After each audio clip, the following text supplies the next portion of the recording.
One misty, moisty morning I went out.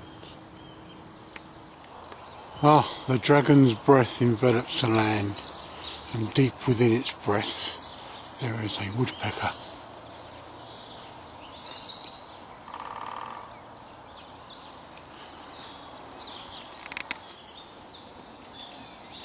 Hawthorn, or blackthorn actually, sorry, blackthorn. Such beautiful little flowers. Well, there you go folks, the first wild edible of the day, garlic mustard or jack by the hedge. Very tasty. Might pick a little bit on the way back for a sandwich. Well guys, it's 7:05. Very early in the morning, and it's rather nice. As you saw in the opening, the dragon's breath abounds this land at the moment. It's very, very nice. A beautiful morning. The birds are singing, the woodpeckers are woodpecking and laughing at me, and there's a lovely stillness to the morning. I quite like it when it's like this.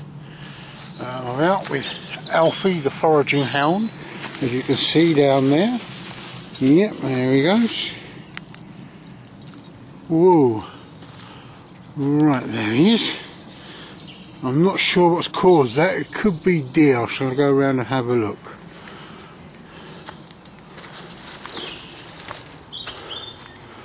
No, it looks like human beings. That'd be interesting. Oh well, anyway. I'm gonna make my way up to my little spot, ready for my brew up and cook up. Well, there we go. Part of life circle. A small wood mouse. Well, wood mice are only small, can't get big ones. Not sure what's killed this. Dog, fox, cat, owl, who knows. I'll just leave it here and it'll go back into the undergrowth, rot down and become part of a tree or a plant or a piece of fungi. There we go. Well, my usual place. It looks a bit of a mess. I think one of the dead trees have collapsed and actually brought a lot of stuff down. Broke my little rack I made, my salavi. So before I start doing any breakfast or brewing up, I'm going to have a tidy up.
I fear my bird's nest is a little on the damp side. Won't take.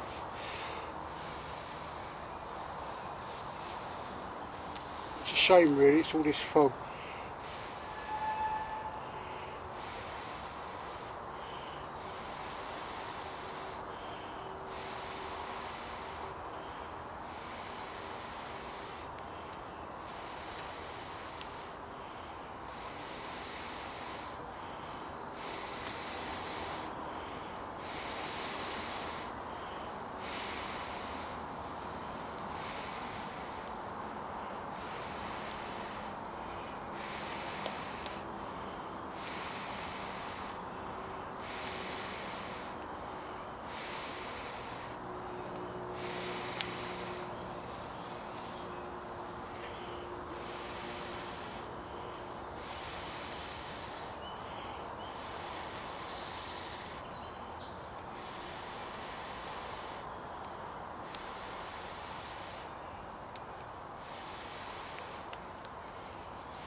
Well, there you go folks, a classic case of not being properly prepared. What I should have done was earlier picked out the bracken what I was going to use for tinder and find some way of drying it off, because this is, though it feels dry, it's just slightly damp, and it's just slightly damp enough not to be able to get it to spark. But I do have other fire lighting methods. So today, no flint and steel, but I do need to make more charcoal.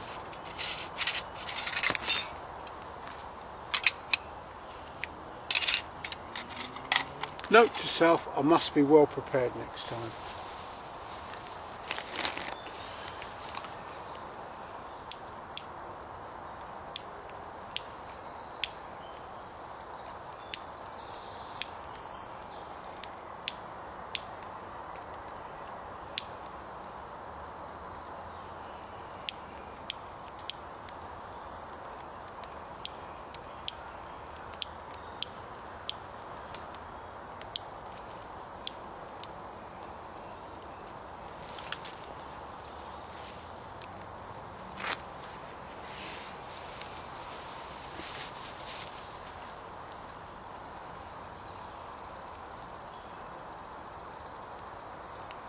See, even dropping it straight on the fire, it's not lighting at all. Oh well, c'est la vie, lesson learned. So put that to one side, and what can I say? I made a billy. But I've got my fire going, and that's the most important thing. So what I'm going to do is I'm going to get on doing my rice, fricadella and mushrooms with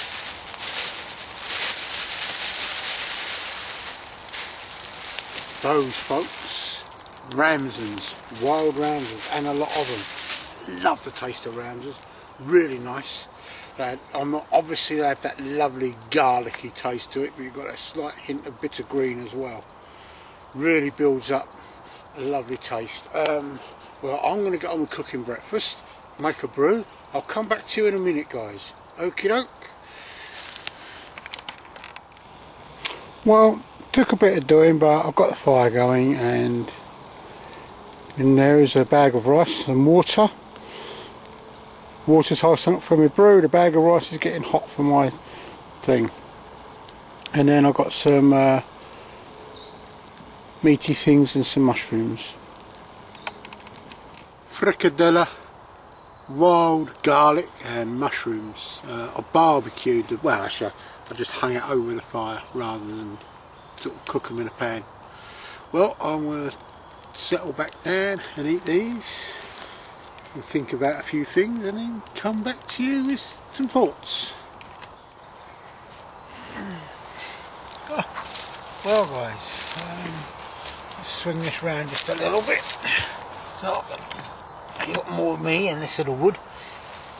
Could be better the other way around, I suppose. Well, got a lovely little doggy here with me. It's a beautiful day. The dragon's breath has lifted. It's now no longer, it's just a very, very, very slight mist. and fire's dying down. Had a good breakfast, got my second brew, drink an awful lot of tea, and it's a fine day. I should be going back a bit earlier today. I've got the man cave to sort out. I don't know whether it's me or the dog that's made it a mess. I think it's more me than the dog.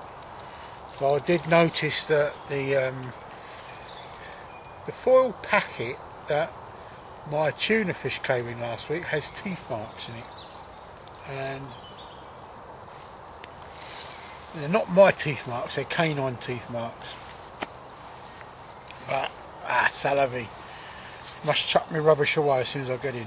Well, it's been a good week, plenty of thoughts going around. I've ordered the canoe. I'm getting a Sevillor Colorado 2-man kayak. They call it a kayak, but it's more like a Canadian canoe on steroids. Looks good, and I bought some bits and pieces to go with it. Obviously got the paddles and the pump, but also I bought a new pair of Keen shoes. They're like a type of sandal, closed in sandal, because obviously I'm not going to wear my hike boots while canoeing.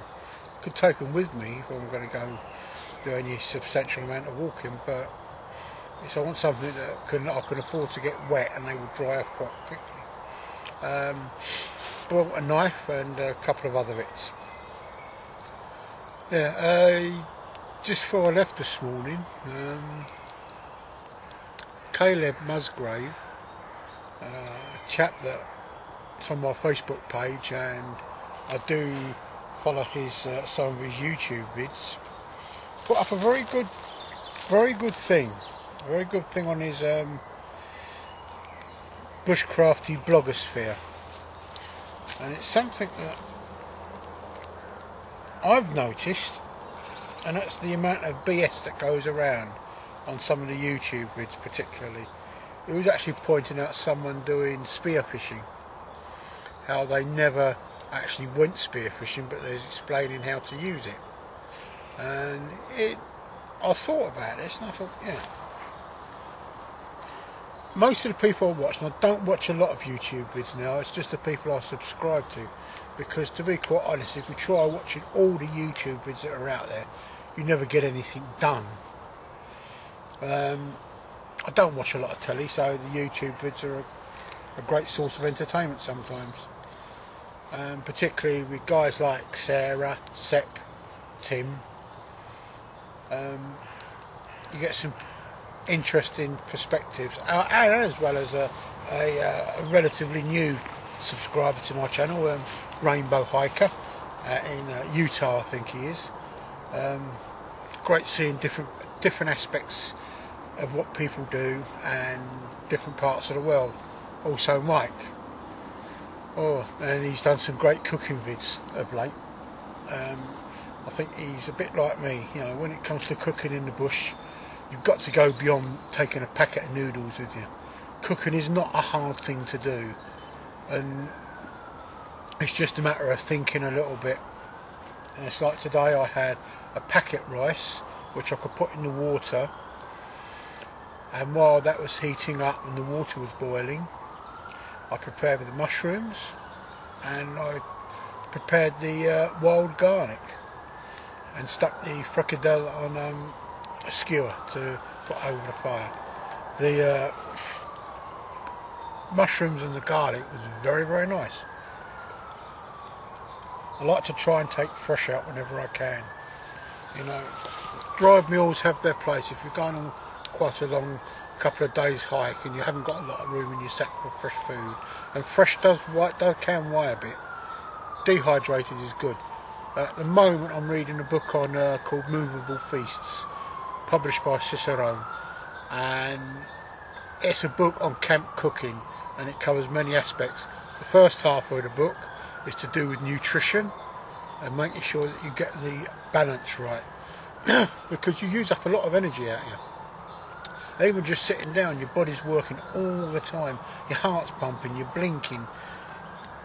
you're moving around a little bit, you're always on the move, your body is always working, it's always using up them calories, and it's keeping that topped up all the time. And it's also getting the balance right between the sugar hit and the long release. Oats are very good for that. They give you both. You get that initial hit and then the long release. Well, anyway, I digress. So he took a swipe at the armchair bushcrafters, and there are a lot of people that are full of BS out there. They will go on to and do a YouTube vid on how to make a bow and never actually make a bow, you know. And it is somewhat annoying, but you know, that's it. What I do, what you see me do, is I am doing it. You know, this morning I tried to, in my idiocy, I picked up a lot of dead bracken, which I thought was dry enough to take a flame, but it didn't. You know, even using a lighter, it just would not take a flame. I learnt a valuable lesson. I learnt I must take notice of my advice on the 5 P's of being prepared. But that's all the fun of this. This is a learning curve. It's great being out here. It really is good. We call it bushcraft, but what we do, I call it camping with benefits.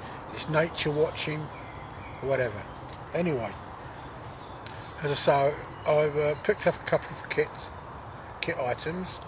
Not one for knives normally. You know, I've got enough knives. I've got a couple of fixed blade knives. I've got a Mora 510 and a Mora clipper. They'll suit me. I've got a stainless steel bladed filleting knife, which was my father's. A couple of Swiss Army knives. One, I think, one's called the Tinker. It's quite a small one, and the Camper. Also, another Victorinox knife. They're the company that make, well, Victorinox Begner. They're the company that make the SAKs. A knife that I've had for, I must have bought it when I was 16. And it's a sort of pruning knife. It's great for when you're mushrooming. Single blade, rosewood handle, very nice. And I keep a small butchering knife, which is the K55K, which is made by Mercator in Germany. Nice little opening knife. Blade locks. It's not a brilliant looking knife. It's a very functional knife. It's a tool. Well, having said that, I picked up this yesterday. It's the Victorinox Forester. The blade opens up and locks. The locking mechanism's underneath there, so you just push it over and it unlocks. It's a nice sized blade. You've got the corkscrew, obviously, because sometimes we take a bottle of wine with us, the awl, and you've got a bottle opener and a can opener, obviously, with the flathead screwdrivers. And on here somewhere, if I can find it, yeah, a little saw. These actually aren't bad little saws, but that is primarily for canoeing. It will go on my lanyard, make a little lanyard up for it. It's a great piece of kit. It feels very comfortable when you're holding it like that. It feels very comfortable in the hand. I've never been able to fault a Swiss Army knife yet. They've always proved very, very good. And I say the blade locks. It's comfortable in the hand. It's not. That's the Swiss Army Forester knife. A couple of years back I thought about buying one, so it's taken me a long time to decide to get it. Now, I like drinking tea. I like drinking this amount of tea. I've got a mug indoors that takes nearly a quarter, well, it's about 1.5 pints, almost a quart of tea in it. It's a 4 tea bag jobbing. Well, I got this. It's actually the GSI Java press. It's a nice little setup. Neoprene cup, well, a neoprene holder. And this is the Java press itself. If I can get the lid off. Right. It takes a bit of pulling apart.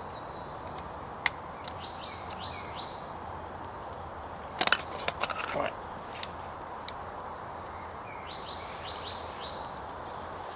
Comes with a cup, which I think is pretty cool. And basically you poke it through the hole like that, screw that on, pop it in there. Now, I'm not a coffee drinker, but I like loose leaf tea and various types. I've got a Tuareg mint, 2 oolongs, which are top quality high-end tea, and a gold pu'er, which is very nice. It's got a very sea tea taste about it. Really nice brew. Black tea, really nice. So I thought, well, I bought some tea bags and some 100 packet of empty tea bags, which you put your tea in. But I was thinking during the week, this would be the better idea.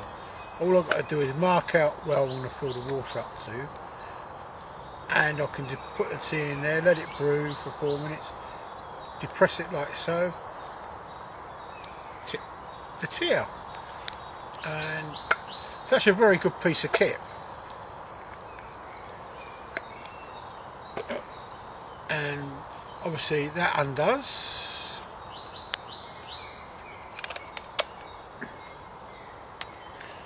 The neoprene, that obviously keeps it a little bit warm. And that's your cup. Nice little cup, again, it's made from the same material. It's BPA free, BPA free plastic. That drops in there like so. Put the lid back on. Put that back in there. Put the that back on, and it's done. Job done.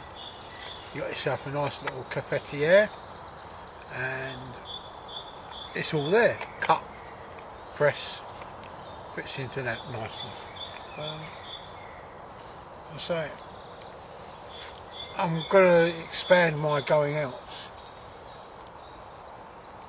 I've spent a couple of years just treading water, really. It's always been a toss-up between staying at home with Avalon and getting out.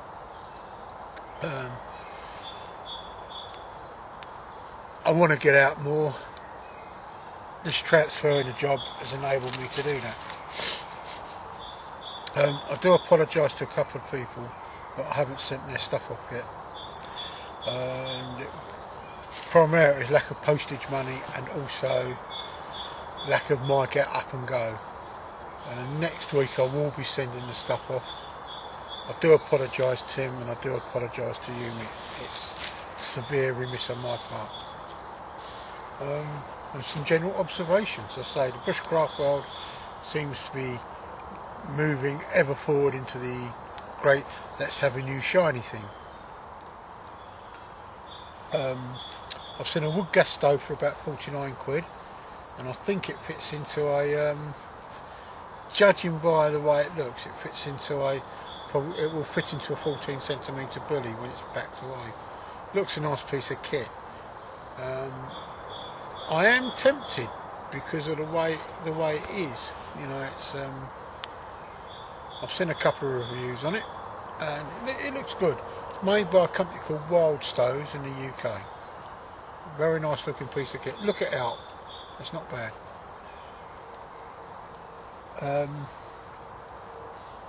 Yeah, not much else to say. I mean, the sun's just popped its head over the tree line here. We've had a very, very dry winter, and I'm very worried because the last time it was this dry, we run out of beer. So I think I might have to start stockpiling some. No, but on a serious note, it really is, in the southeast of the UK, it really is dry.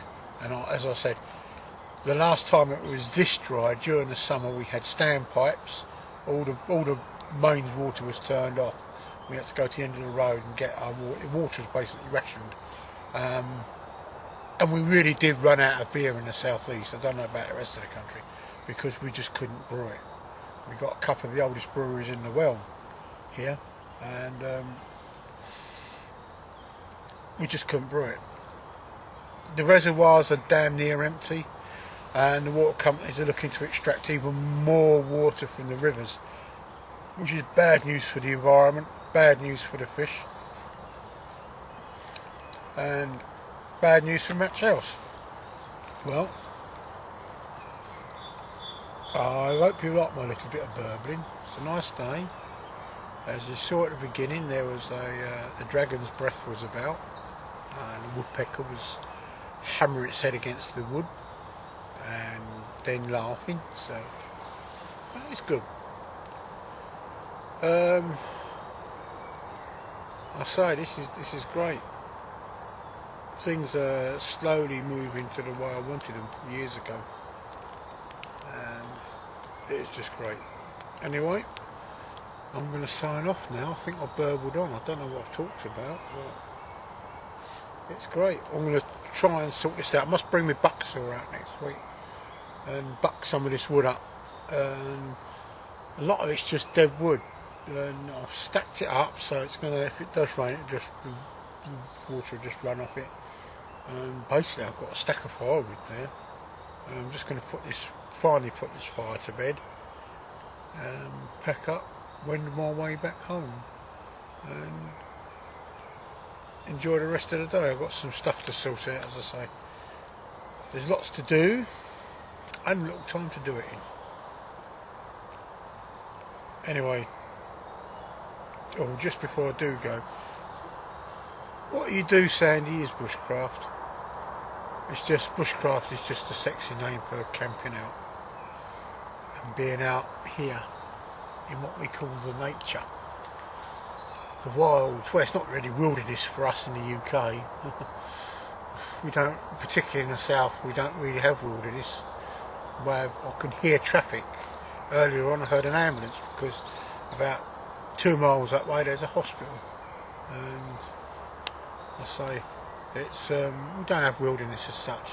We have bits of woodland that hopefully are almost cut off, and people are scared to go into woodland for some reason. I'm not. Anyway, I'm going to go. I've got a little doggy here. There we go. What a fine foraging dog this is. Bye bye.